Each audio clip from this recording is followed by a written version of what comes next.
let's start, I guess, with the passing of your friend and colleague and Pro Football Hall of Famer Kevin Greene. Rod, I'm sure this took you aback just like everybody else.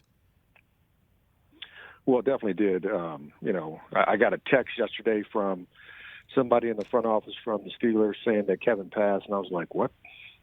Then a guy, one of our teammates, called me and asked me if I knew anything. Then I called the Steelers, and they told me what they know. And, it's just unfortunate. Guy, 58 years old, is at home, feeling pretty good for the most part. And then, he said he didn't feel good for a second, and, he collapsed and passed away. So, what I remember about Kevin Greene is when I first met him, I was at my first Pro Bowl, and I was on the punt team for the AFC. He was on the NFC team. I was a wing guy, and he put his hands on me, wouldn't let me get off the line. I felt like a little baby, kicking and screaming and trying to get down the field. And he was just laughing at me and saying, "Wood, you're not going to get away from me, Wood." And that was my first experience with him. And a great human being. My prayers go out to his wife and his kids. He'll never be forgotten. So one thing to take from that story, Pro Bowl? He's playing like that in a Pro Bowl, Rod? For real? He really did that in a Pro Bowl? Listen, back in the day, we took the Pro Bowl very seriously. Mm-hmm. That was we got a little extra change in our wallets. Yes, that's right. But anytime you get competitors together, you want to have fun. You don't want to get injured, obviously, but you want to win. Right. And at the end of the day, back then, he really took it. There were some pretty hard hits. There were some guys that took it extremely serious. And if you brought your in-laws or your parents, you needed to win to try to break even. That's right. I remember that. That's right.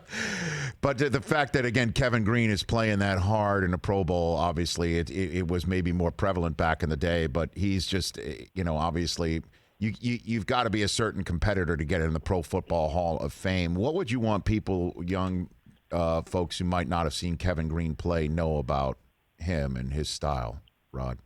Well, he was a tremendous player. A lot of people, it took him a while to get into the Hall of Fame, but, he had double-digit sacks for over 10 years. And getting 10 sacks is hard to do for 1 year. He did it for over 10 years. And, this is a tremendous player. But the one thing I really respect about him is that he was a great family man. He was offered a job at the AAF as a head coach, declined it because he wanted to be with his family. He left the Jets because he wanted to be with his kids in high school. It was about family for him.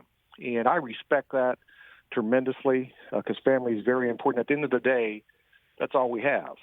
And, he just exemplified everything about being a blue-collar worker because in this society, we praise people who talk a lot of trash and point at their backs, and it's all about them.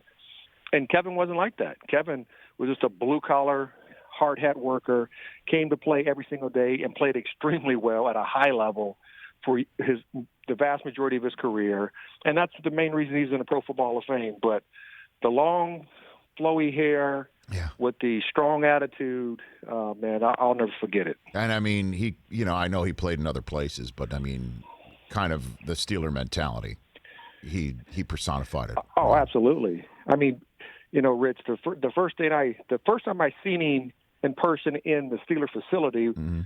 I walked into the weight room. His back was turned to me. I thought we traded for an offensive lineman because he was that big.